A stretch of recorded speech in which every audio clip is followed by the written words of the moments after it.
أعوذ بالله من الشيطان الرجيم بسم الله الرحمن الرحيم والصلاة والسلام على أشرف الأنبياء والمرسلين وعلى آله وأصحابه أجمعين إذا ببركة مولانا الشيخ سيدي محمد فوزي الكركري قدس الله سره. On revient sur le tafsir, la suite du tafsir de Surat Taha. Et donc on était arrivé, donc fait par Sidna Cheikh évidemment, tous les vendredis soirs, à l'occasion du Majmar de la Zawiya du Maroc. Et donc on était arrivé à l'histoire de Sidna Moussa, et plus particulièrement le passage où il est question de Samiri. Et donc on était arrivé au verset Qala fama khatbuka ya Samiri. Alors Sidna Moussa, c'est-à-dire après avoir grondé, si on peut dire, Sidna Haroun, demandant pourquoi tu les as pas ramenés sur le droit chemin. Sidna Moussa s'est retourné vers Samiri et lui a dit en gros qu'est-ce que tu as à dire, qu'est-ce que tu as à dire pour ta défense, comment tu peux expliquer ce que tu as fait, c'est-à-dire pourquoi as-tu créé ce veau d'or. Donc explique-toi, donne une explication à cela, alors que toi tu as été avec nous, tu as été un disciple, t'as échappé avec nous à Pharaon, traversé de la mer, etc. etc. Et donc Samiri il répond Basaltu bima lam yabsuru bih. J'ai vu, j'ai perçu ce que les autres n'ont pas vu. Euh, C'est-à-dire qu'il considérait dès lors qu'il avait compris ce que les autres n'avaient pas compris. Jusqu'à ce que... Et c'est ça donc, ce qui arrive aux disciples. Parce que toujours il y a le parallèle, c'est pas l'histoire de Samiri, c'est pas l'histoire de quelqu'un qui a vécu, voilà, et qui s'avère être le Dajjal, etc. Et donc on reporte l'histoire sur autrui. Non, en fait, ici, Sidna Cheikh, il nous explique que l'histoire de Samiri, c'est notre histoire à nous. Et donc, parce que c'est-à-dire que toi qui écoutes ce cours de Sidna Cheikh, eh bien, tu retrouves en toi une part de ce Samiri. Et donc, parmi donc les choses, il arrive que euh,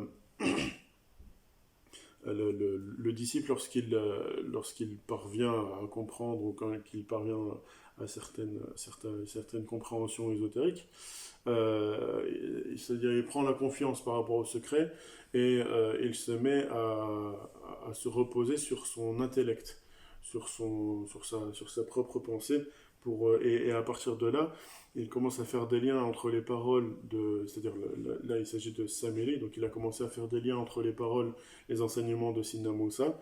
Il a mis telle parole avec telle parole, et si tu y ajoutes un petit grain de sel de ta nefs, eh ben, tu arrives à certaines conclusions qui sont évidemment inacceptables. Mais ça, c'est quelque chose que le disciple lui-même fait beaucoup. En fait, pour justifier ses faiblesses et ses écarts, eh bien, il jongle comme ça avec les paroles du chef et il y ajoute quelque chose de sa nafs pour parvenir finalement, pour faire venir à ses fins.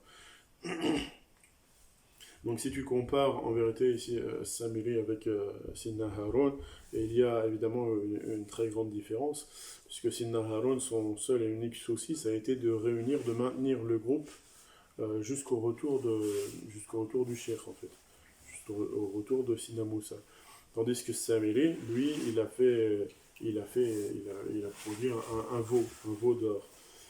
C'est-à-dire que c'est comme s'il avait voulu faire apparaître un secret qui n'existait pas, comme s'il avait voulu atteindre, en fait, comprendre ou atteindre des secrets avant l'heure. Donc voilà, en vérité, voilà l'état de certains disciples. Certains disciples, ils veulent se précipiter et ils veulent atteindre le secret suivant par l'intellect, par leur propre réflexion. Et c'est évidemment pas du tout comme ça que cela marche. Et finalement, ils arrivent dans l'innovation, ils arrivent dans le bid'a. Et c'est ça voilà, la bid'a, l'innovation du disciple, c'est de venir voilà, pour se précipiter vouloir faire les choses, voilà, brûler les étapes. Donc le Samiri il a dit Basaltu bima lam yabsuru bihi faqadattu qabdatan min athar ar-rasul fanabathtuha. Donc il a dit j'ai vu ce que eux n'avaient pas vu et j'ai pris à ce moment-là une qabda, c'est-à-dire une poignée de la trace du messager parce que donc dans le tafsir on dit que c'est lorsque Sidna Jibril il est venu pour annoncer à Sidna Moussa qu'il était, c'est-à-dire que Allah Ta'ala le conviait à une kholwa, ben, Sidna Jibril il est venu sur le buraq, c'est-à-dire une monture. Et lorsque la monture elle a posé le pied par terre, eh bien, voilà, le Samiri il est venu, il a pris une partie de la poussière de cette trace du pied. Euh, C'est-à-dire qu'il a pris quelque chose de la Risala, parce que c'est lui le Rasoul, donc en l'occurrence c'est Sidna Jibril, et donc il a pris une part de cela, et il y a ajouté quelque chose de lui-même, et c'est ça la réponse qu'il dit après, وَكَذَلِكَ سَوَّلَتْ لِي نَفْسِي. Donc et c'est ainsi que ma nafs me l'a insufflé. Euh, C'est-à-dire que c'est pas quelque chose euh, que tu as appris de toi-même de A à Z, c'est toujours un mélange que tu vas faire entre donc le message, entre, comme on disait, jongler entre les paroles et les assembler d'une manière qui va t'arranger, et puis tu y ajoutes ton propre grain de sel. Et c'est exactement ce qui arrive au disciple lorsqu'il prend le secret, après avoir fait la kholwa, et après avoir connu le nizam, c'est-à-dire les règles, comment les choses doivent avancer ou doivent se faire pour le disciple dans la tariqa, c'est-à-dire toutes les choses qu'il lui incombe de faire.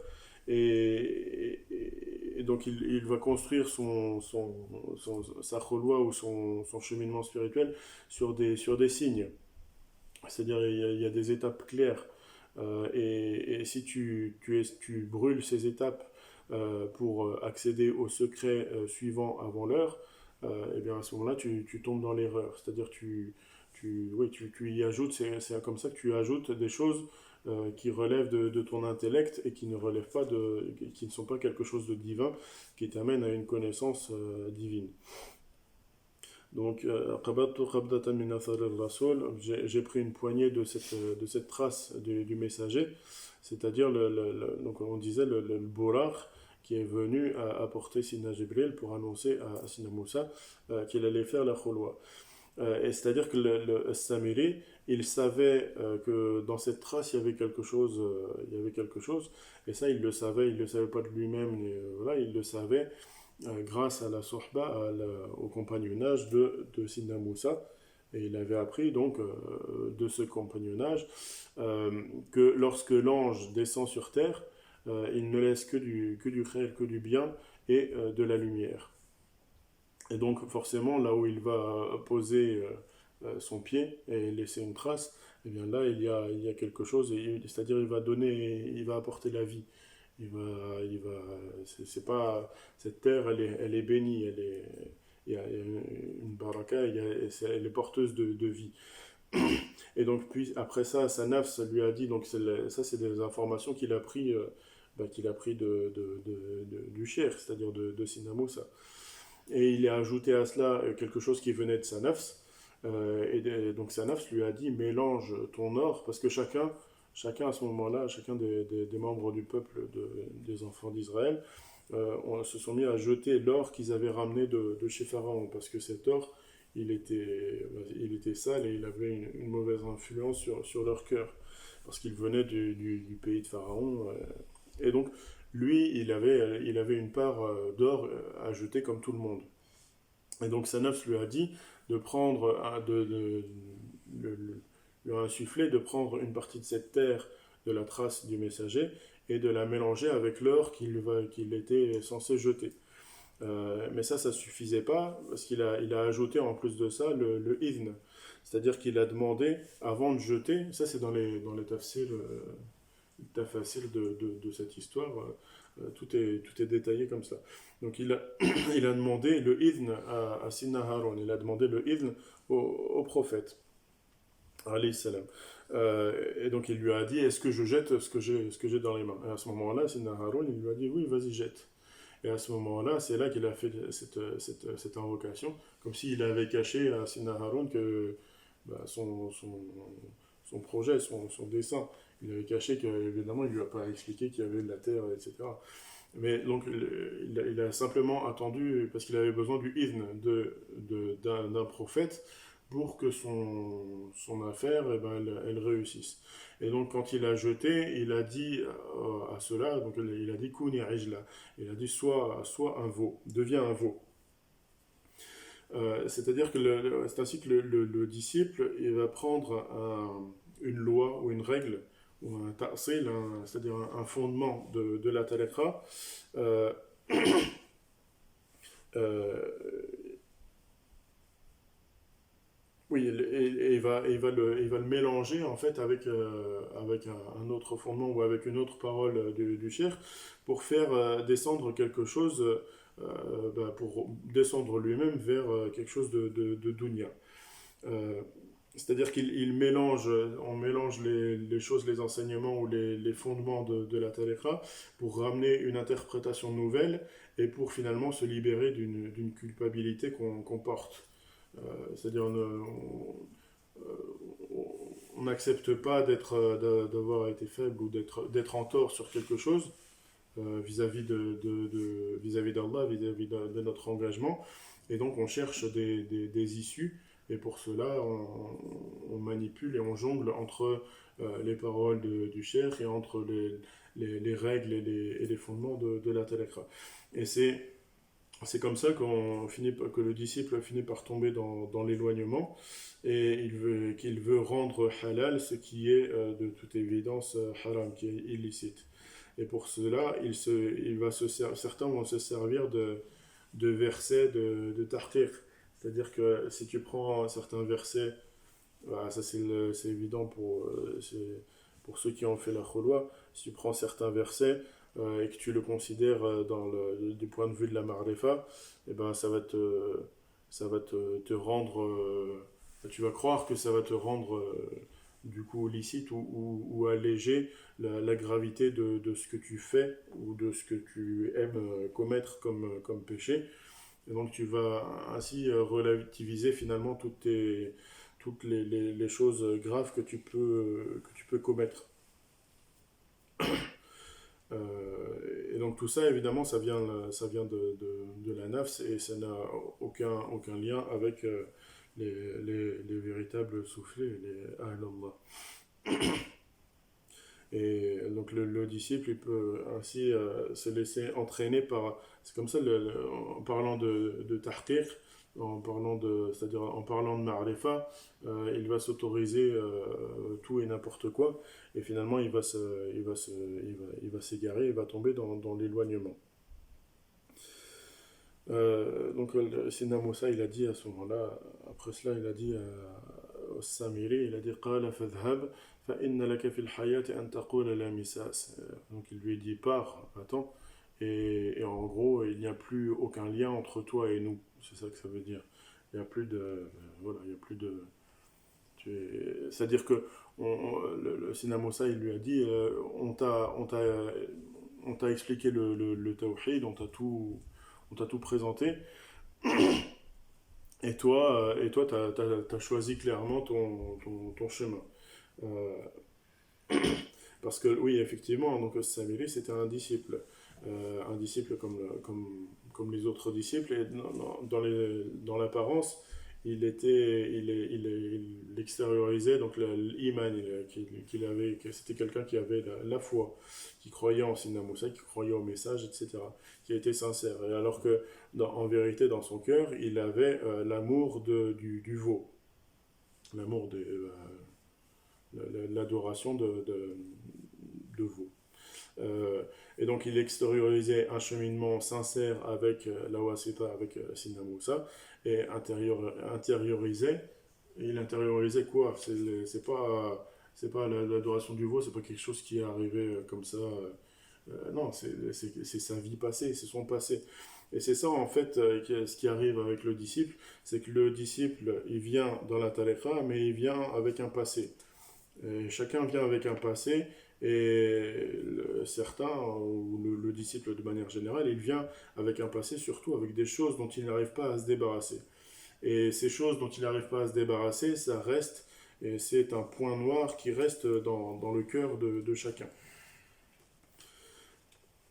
Et donc, c'est-à-dire, malgré que le Seigneur se manifeste aux disciples au travers de tajalliyat, au travers de lumière dans le cœur de ses disciples, eh bien, tu vois que malgré cette manifestation de lumière, il reste des ténèbres. Et malgré tout cela, dans ce cœur de ce disciple, il reste des ténèbres. Et qu'est-ce que c'est que ces ténèbres, ou d'où viennent ces ténèbres? Pourquoi c'est pas uniquement que de la lumière? Ces ténèbres, tout simplement, c'est le passé que tu as ramené, et ce passé dont tu ne peux pas te purifier, dont tu ne veux pas te purifier. Parce que c'est ça la vérité, c'est qu'on ne le veut pas. Quand tu as pris donc la Béa, tu avais un grand fond de noir, de ténèbres, et puis il y avait une étoile. C'est-à-dire que c'était une étoile qui était cernée de ténèbres. C'est-à-dire que ton passé, en vérité, il ne te lâche pas et il ne te lâchera jamais. Euh, et c'est ça le zikr, ça c'est dans un verset. Allah Ta'ala dit وَاذْكُرْ رَبَّكَ إِذَا نَسِيتَ. Il dit évoque ton Seigneur lorsque tu auras oublié. Lorsque tu auras oublié quoi? Lorsque tu auras oublié ton passé, justement. Et Sindacher, il dit tant que tu n'as pas oublié, eh ben, en vérité, il n'y a pas de dhikr, tu n'as rien du tout. Et tous les efforts que tu fais, cette mujahada, ces efforts de dhikr, de prière, d'adoration, etc., c'est uniquement pour arriver à cet état d'oubli, où tu oublies, tu t'oublies toi-même. Et tu oublies ton passé, tu oublies toutes ces choses, toutes ces chaînes qui te rattachent et qui t'empêchent d'être libre. C'est-à-dire que tu dois nettoyer ton cœur de toute souillure du passé. Le passé, c'est toutes les choses que tu as fait, que tu as passé dans le haram, évidemment. Euh, et donc, que lui répond la wasita, donc la Samiri, c'est la misas. C'est-à-dire, il n'y a plus de lien entre toi et nous. On t'a t'as exposé le tawhid, on t'a expliqué, voilà, on t'a montré la lumière, on t'a transmis la ma'rifa, mais toi, tu veux pas te séparer de ton passé. Et comme tu veux pas te séparer de ton passé, eh ben, c'est la réponse, c'est la ikraha fid din. C'est le verset, il n'y a pas de contrainte en religion. Chacun fait ce qu'il veut. L'important, c'est que toi, tu connais la vérité, tu connais la lumière, tu connais les ténèbres, et tu fais ton choix en pleine connaissance de cause. Tu as voulu donc changer la lumière contre les ténèbres, et bien à ce moment-là, voilà, la misas. Donc la misas, c'est fini, il n'y a plus de... Voilà, tu as choisi ta voie. Et donc c'est pour ça que Sénacher dit le disciple, il doit faire très très très attention après avoir pris la Béira.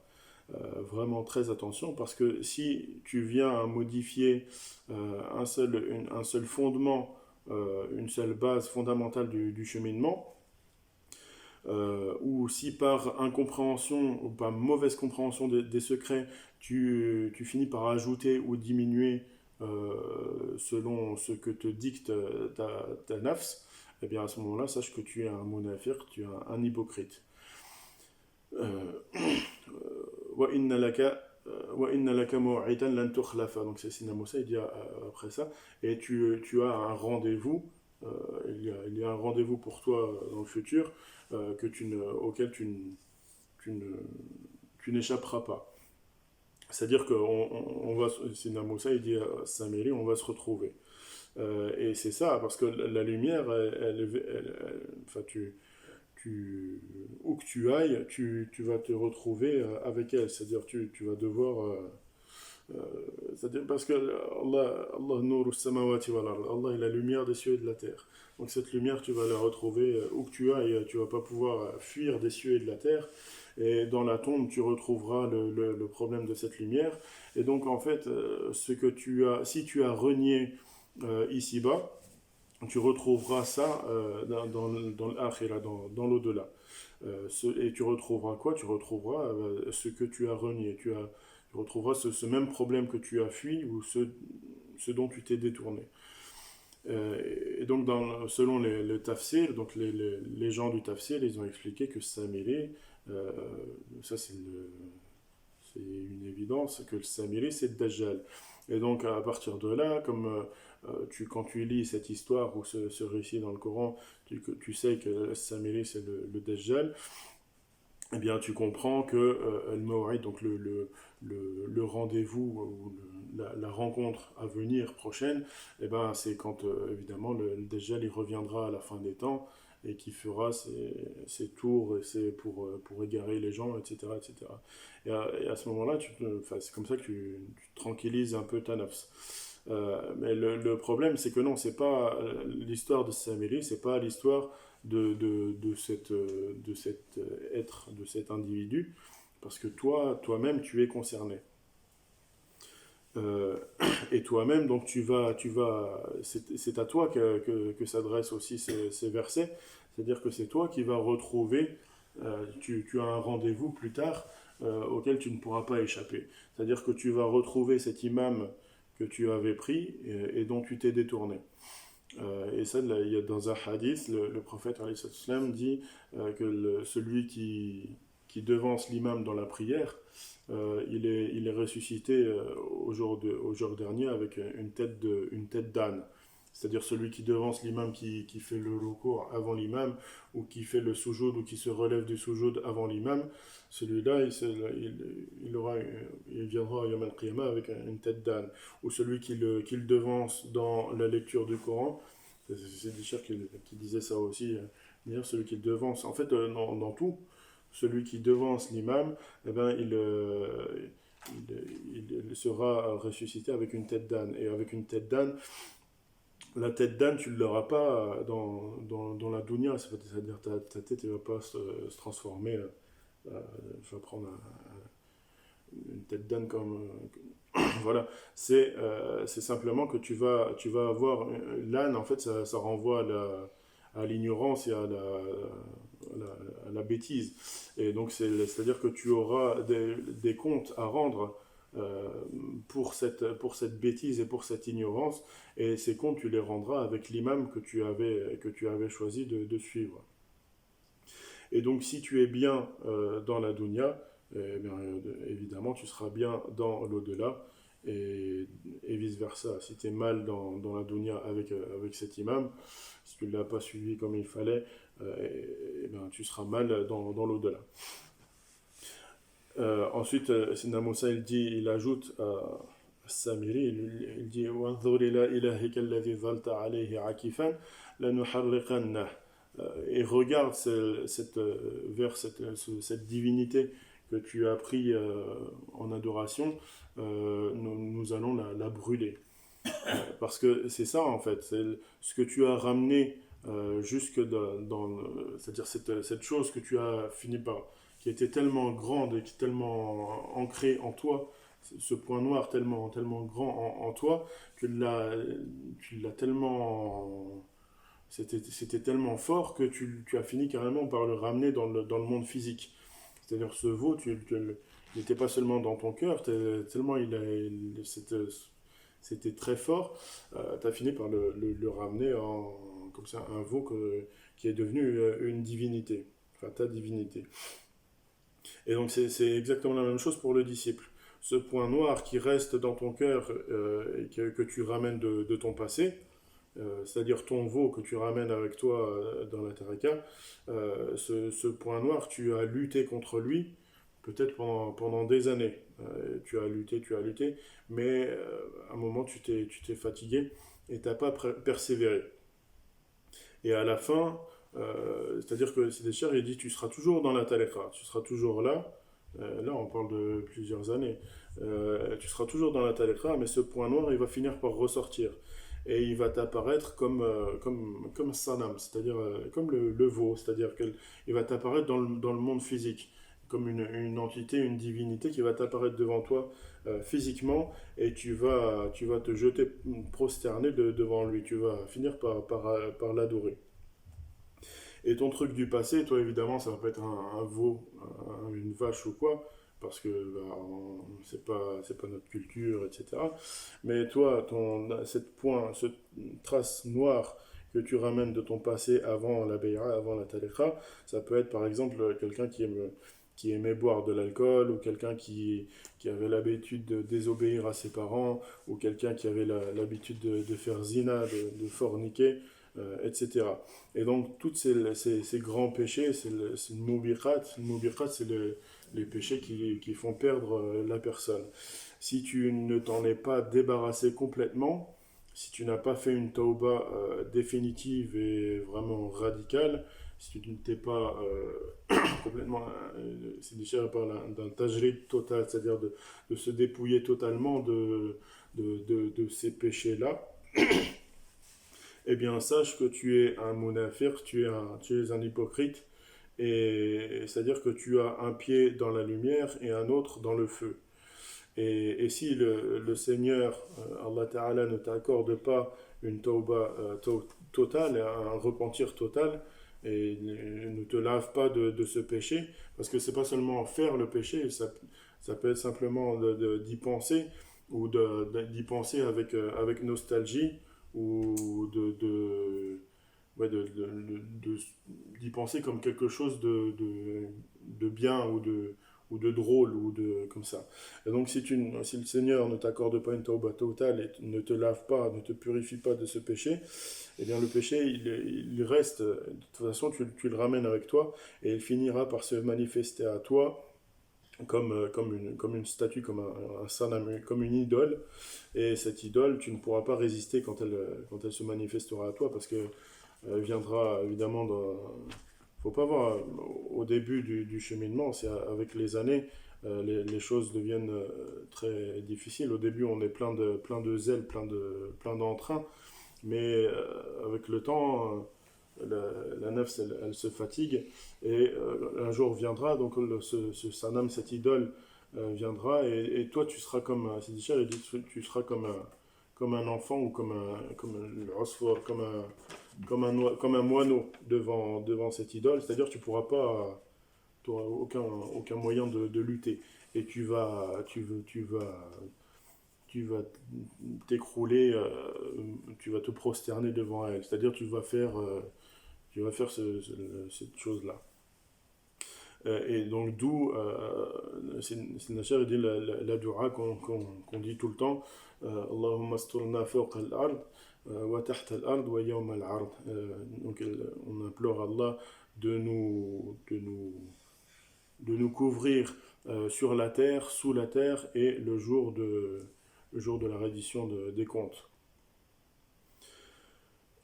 Et donc c'est ça, le disciple, après avoir vu la lumière, et après avoir cheminé, atteint des secrets, et être rentré dans des compréhensions profondes dans la Ma'rifa, il est toujours occupé, et il finit toujours par revenir au shahawat de sa nafs, aux passions de sa nafs. Et c'est ainsi, c'est au travers de ce retour à ces passions, qu'il construit petit à petit ce sanam, cette idole, jusqu'au jour, jusqu'à viendra un jour où ben voilà, il n'aura plus qu'à, le sanam il sera devant lui, et il n'aura plus qu'à se prosterner devant lui. Et le problème, c'est que cette prosternation, ce ne sera pas en secret, c'est-à-dire ce sera comme Samiri. Samiri, c'est pas un veau qu'il a fait simplement chez lui dans sa cave, et qu'il a pris en adoration, c'est quelque chose qu'il a fait devant tout le monde. Et donc toi, ce point noir que tu ramènes avec toi de ton passé, tu vas finir par si Allah Ta'ala ne t'en a pas débarrassé, ne t'en a pas lavé définitivement, tu finiras par le ramener et retomber dedans, et ce sera le problème, ce ne sera pas caché cette fois-là, ce sera vraiment au vu et au su de tout le monde. Et donc Sina Moussa, il dit donc à Samiri, il dit donc regarde vers cette divinité que tu as pris en adoration, nous allons la brûler. Parce que c'est ça le rôle du cher. Si le cher ne brûle pas ton problème, jamais, jamais, jamais tu pourras le surpasser. Et donc voilà pourquoi le cheikh il est là. C'est sa seule et unique mission, son seul et unique rôle, c'est de brûler ce problème que tu ramènes avec toi. Et quoi qu'il arrive, il le brûlera. Il le brûlera tôt ou tard, c'est mieux qu'il le brûle évidemment tôt que tard. Parce que si c'est tard, eh ben, tu brûleras avec. Et de toute façon, tu brûleras avec. Mais donc, bah, le problème, donc, c'est que voilà, le cheikh, il est là pour brûler ce problème, mais toi, tu acceptes pas que ce problème brûle, parce que tu l'aimes, parce que c'est ça la vérité, tu y restes attaché. Même si tu as fait des tawbas, hein, il y a pas de, c'est pas sincère et au fond, tu le vois au fil des années, cette chose-là finit par revenir et revenir et regrandir. Et donc, lorsque le shir t'ordonne ou t'interdit quelque chose, tu n'écoutes pas ce qu'il dit. Tu trouves des excuses pour contourner toujours les injonctions du shir. Et tu crois à ta nafs, tu crois que ta nafs, elle est pure, tu crois que ta nafs, elle est zaki, elle est purifiée, et tu crois que toutes les autres nafs autour de toi, elles sont pourries. Donc, quelle est la solution à ça c'est que bah, la solution, c'est que dès lors qu'il y a cette souillure dans ta nafs, eh bien, tu dois te rapprocher, dès lors que tu te rends compte de cette souillure, tu dois te rapprocher du shir, tu dois te rapprocher de la wasita, pour que peut-être il brûle ce problème et que peut-être tu finisses par atteindre la présence divine. Mais si tu t'éloignes du shir, eh bien, sache que tu ne vas que vers l'asfal safilin, vers les plus bas des plus bas degrés. Donc voilà pourquoi celui qui construit son idole, son sanam, comme ça, il lui est impossible de s'approcher du shir, ni de lui parler. Et s'il vient, il vient, c'est vraiment de temps en temps, c'est très rare. Et quand il vient voir le shir, il ne lui parle pas. Il reste, et s'il vient à l'assise du cheikh, il vient en retard. Et comme il est en retard, il s'assoit bien tout au fond de la salle. Et il s'assoit de manière cachée, soit derrière un poteau ou derrière quelqu'un, comme pour mettre un voile entre lui et le cheikh. Et en fait, au travers de cela, c'est comme s'il s'imaginait qu'il allait se cacher, qu'il allait cacher son état. Et celui-là, son péché, son problème qui ramène avec lui, il ne peut pas brûler, il ne va pas pouvoir brûler. Et donc il va rester en lui et il va grandir, grandir, jusqu'à finir par apparaître. Et à la fin, son sanam, son veau, son rijl, il va finir par se retrouver face à lui. Et lorsqu'il sera face à lui, il sera à ce moment-là comme un petit moineau. Impossible, complètement impossible de lutter et de résister. Euh, donc, ensuite, Sidna Moussa a dit, ajoute, ثم لننسفنه في اليم نسفا. Et ensuite, nous allons le jeter, le disperser dans l'yam. L'yam, c'est l'océan. Euh, nous allons le disperser, c'est-à-dire après l'avoir brûlé, nous allons le disperser dans l'océan. Et donc, c'est-à-dire que Sinachar il explique que si ton péché, ce péché-là que tu gardes, tu ramènes avec toi dans ton cœur, s'il n'est pas dissous dans l'océan de Ma'arifa, dans l'océan des sens profonds et dans dans les lumières divines, alors il restera dans ton cœur tel quel jusqu'au jour du jugement.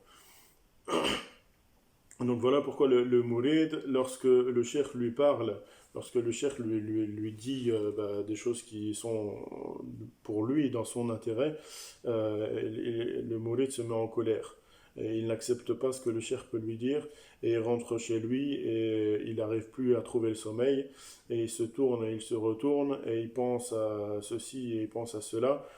Euh, c'est-à-dire il se retourne dans ses pensées, dans ses erreurs, parce que la vérité c'est qu'il y a 10 ans, 20 ans, 30 ans, que tu dis que tu fais tauba, que tu te repentis, que tu recommences sur quelque chose de nouveau, mais il n'y a jamais eu aucun effet visible et aucun effet clair de cette tauba.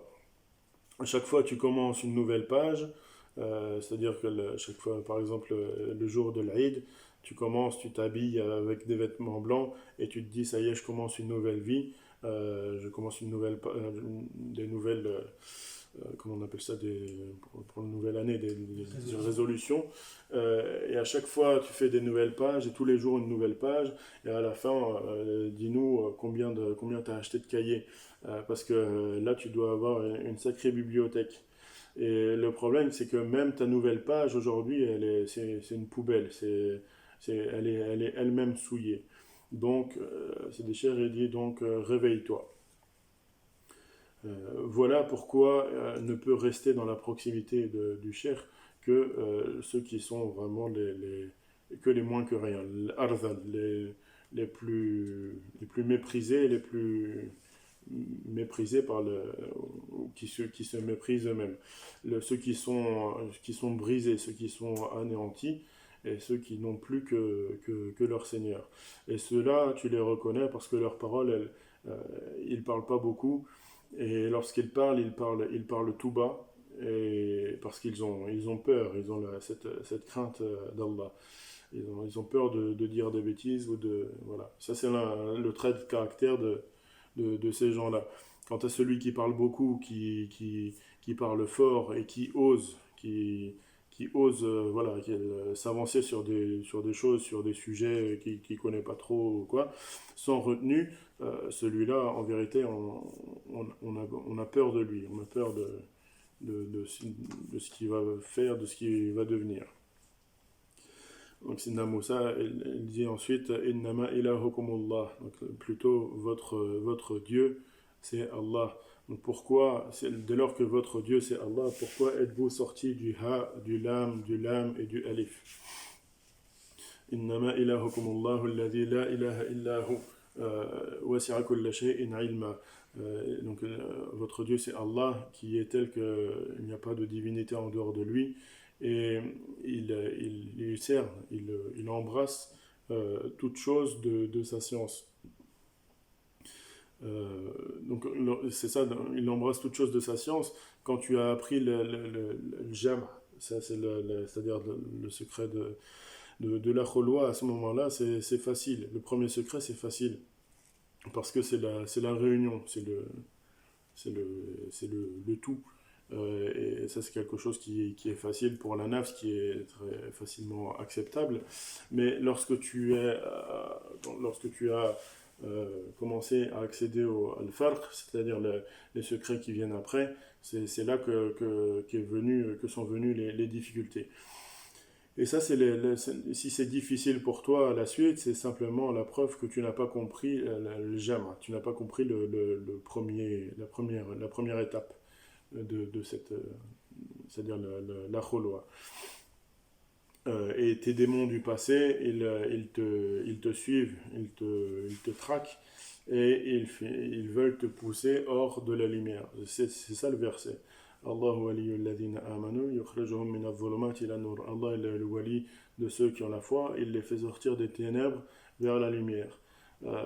Quant à ceux qui mécroient, qui ont mécru, leur awliya, leur wali, ce sont le tarot, le tarot qui les font sortir de la lumière vers les ténèbres.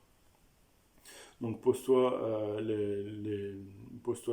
la question, est-ce que tu es venu dans la tariqa pour essayer, pour voir ce qu'il y avait, pour tester, pour faire une expérience spirituelle, ou bien tu es venu par foi, par iman.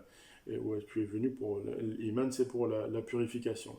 Parce que celui qui est venu pour essayer, ou pour faire une expérience spirituelle, celui-là, c'est celui-là le samiri, c'est celui-là l'hypocrite. Et donc le problème aux disciples, c'est que tu ne cherches plus la lumière. Tu te complais dans cet océan de ténèbres qui a envahi ton cœur et ton existence, et tu ne fais même plus attention, tu ne recherches même plus, quand tu fais du dhikr, quand tu viens au majmar, tu ne cherches même plus, avec les années, tu ne finis par ne même plus chercher l'étoile. tu ne cherches plus la lumière, tu te complais dans le bahr al-lujji, c'est l'océan de ténèbres. Et ça, c'est parfaitement clair sur ta langue parce que ce que tu racontes avec les fuqara ou dans ton quotidien, tout ce qui court sur ta langue, tu ne parles de la dunya, des choses qui relèvent de la dunya. Et tu ne parles que de dunya et de péché. Et alors, Sinacher, il dit quand est-ce donc que tu vas te réveiller? Euh, donc, dans le verset d'après, "Man a'rada anhu", celui qui se détourne du dhikr, yahmilu yawm al-qiyamati wizra, il portera un fardeau au jour du jugement et il sera éternellement dans cet état-là et ce sera vraiment le pire des fardeaux qu'ils porteront.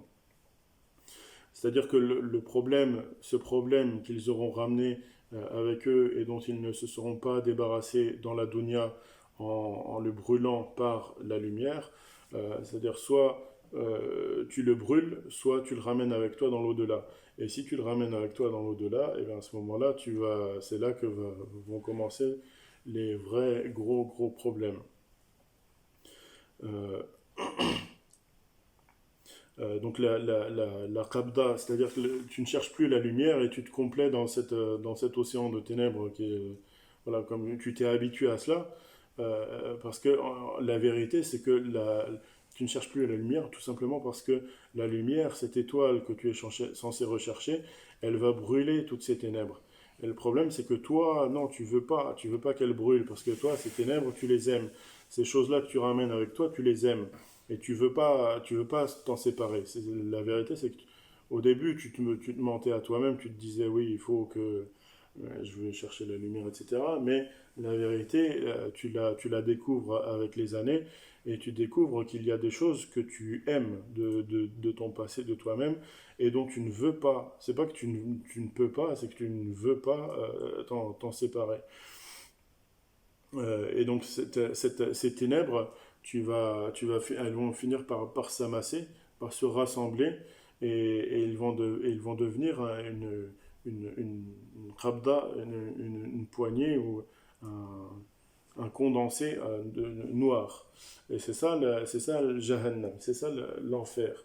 Lorsque le prophète alayhi salam a été questionné comment est l'enfer, et il a répondu alayhi salam, elle a dit à présent, elle est toute noire. Et donc ce noir dans ton cœur, c'est ça. En fait, c'est ces ténèbres, cet océan de ténèbres, cette brume de ténèbres, ces vagues, et vont finir par se condenser et devenir un kawkab, une planète, un astre, mais qui sera tout noir. Et cet astre tout noir, c'est ça, c'est Saqar. Saqar, c'est le plus bas des degrés de l'enfer. Donc, en résumé, si ici-bas tu trouves la paix, c'est-à-dire si tu trouves la paix dans le suivi de tes passions, si tu trouves une, voilà, une tranquillité ou une paix intérieure dans le fait de prendre du plaisir à faire des choses qui relèvent des passions de la nafs, eh bien, sache que dans l'au-delà, ce sera le châtiment pour toi, et vice-versa. C'est-à-dire que si ici-bas, tu es dans le châtiment de faire des efforts, toujours de t'infliger, de faire toujours plus d'efforts dans les adorations, eh bien, sache que c'est le repos, tu le trouveras dans l'au-delà. Et donc la paix et la tranquillité et l'apaisement, tu l'as soit ici-bas, soit dans l'au-delà. Mais tu ne peux pas l'avoir dans les deux. Faut faire un choix. Et donc si tu cherches la paix et la tranquillité tout le temps, eh bien dans Laylat al-Qadr, la nuit dans la tombe, ce sera pour toi une énorme épreuve. Et l'énorme épreuve, tu le vois au travers simplement du nom qui a été donné aux anges qui viendront te poser les questions. Munkar wa Nakir. Et si tu prétends que tu n'as pas peur de cela, si tu te dis que tu n'as pas peur de ces anges-là et de cette situation qui sera à ce moment-là, c'est des chers, il dit prends une subha et mets-toi dans le noir et fais répète Munkar wa Nakir. Parce que rien que le nom Munkar wa Nakir, Munkar, quelque chose qui est détestable, qui est inacceptable, qui est horrible, euh, voilà. Et donc, fais ce zikr-là, et tu vas voir que rien qu'à penser au nom que tu es en train de répéter, tu vas pas supporter. Euh, et donc, Munkar et Nakir, ils vont venir à toi selon ce que tu faisais ici-bas, dans ta vie, dans Dunya. C'est-à-dire que ils viendront selon ton cœur. C'est-à-dire que Munkar et Nakir, ils viennent d'une façon dans une apparence complètement différente d'un individu à l'autre. C'est-à-dire qu'ils viennent selon tes shahawat, selon tes passions, selon l'état de ta nafs. Donc si toute ta vie tu l'as passé dans les péchés, eh bien l'ange qui viendra dans la tombe sera en conséquence. Et toute ta vie, donc tous les péchés que tu as commis, il y avait un ange avec toi, comme tu le sais, qui ne t'a jamais quitté. Et c'est ça en fait. Toi, en faisant ces péchés, c'est comme si tu avais forcé un ange, un être comme ça élevé, immaculé, comme si tu l'avais forcé à tomber à regarder et à être témoin de ces choses, ces choses illicites et répugnantes. Et donc cet ange-là, c'est Nachar, il dit, cet ange-là, il ne te quitte jamais dans toute ta vie, où que tu ailles, quoi que tu fasses, il ne te quitte absolument jamais, sauf dans un seul cas, c'est le cas où tu vas aux toilettes. Et ça, quand tu vas aux toilettes, et c'est pour ça que le prophète alayhi salam, recommande ou dit de vraiment quand on va aux toilettes, qu'il faut faire très vite, il ne faut pas traîner. Et c'est d'un cher, il disait, donc hier soir, celui qui aime passer du temps aux toilettes, ou qui aime tarder dans les toilettes, bien qu'il sache que c'est à ce moment-là que tous les djinns et les shayatines, ils viennent et ils se jettent, c'est-à-dire se jettent sur lui, quoi.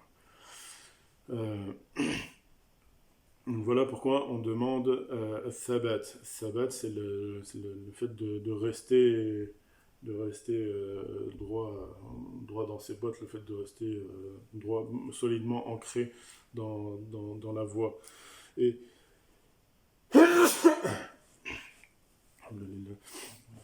le tathbit, donc là, ce fait de rester solide, c'est ma chère, il dit que c'est le fait de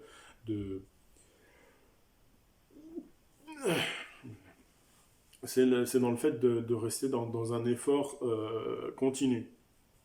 Toujours dans le mujahad, dans l'effort, dans le dhikr et dans les adorations, tout le temps, tout le temps. Le problème, c'est que toi, non. Une fois que tu as atteint la ma'rifa, une fois que tu as connu les secrets, eh bien ça y est, tu estimes que ça y est, que tu as atteint tes objectifs. Et donc, il ne te reste plus que le blabla. Tu parles blablabla de ma'rifa par-ci, ma'rifa par-là. Seulement, à l'heure où tu fais ces paroles-là, eh ben, c'est aux heures de prière ou aux heures de wird et aux heures de lecture du Coran. Et donc, au lieu de faire ton wird, au lieu de faire tes adorations comme il se doit, toi, tu vas passer ton temps à chatter sur Internet. Et c'est Nacher, il dit, pourquoi tu vas pas te chatter avec les anges, pourquoi tu vas pas te chatter avec ta subha, pourquoi tu vas pas te chatter avec le Coran. Parce que la vérité, c'est que ton éponge, c'est-à-dire ton cœur, il est khans, il est pourri, il est mauvais. Et que si on te l'essore, si on prend cette éponge et qu'on l'essore pour voir ce qu'il y a dedans, ce qu'elle a absorbé, Laylat al-Qadr, dans la nuit de la tombe, tu verras qu'il en sortira une huile noire, comme une huile de vidange. Donc il y a qu'une seule, c'est ça, c'est le jour de l'Aïd, la seule fois dans l'année où tu te dis, tu te remets en question, tu prends des bonnes résolutions, tu t'habilles de blanc et tu te dis, je fais une tauba, je reprends une nouvelle vie, je reprends une nouvelle page. Mais 2 jours plus tard, après toutes ces résolutions, tu redeviens exactement comme avant. Et sache donc que Saint-Méry, c'est pas l'histoire d'autrui, c'est ton histoire à toi, et c'est ton histoire que tu lis dans Surat Taha, dans le Coran. Et on sortira cela pour ce soir. Nas'alullah yu'allimana ma yanfa'una wa yanfa'ana bima 'allamana. Allahumma salli ala Sayyidina Muhammad wa ala ali Sayyidina Muhammad kama sallaita ala Sayyidina Ibrahim wa ala ali Sayyidina Ibrahim. وبارك على سيدنا محمد وعلى آل سيدنا محمد كما باركت على سيدنا إبراهيم وعلى آل سيدنا إبراهيم في العالمين إنك حميد مجيد سبحان ربك رب العزة عما يصفون وسلام على المرسلين والحمد لله رب العالمين. الله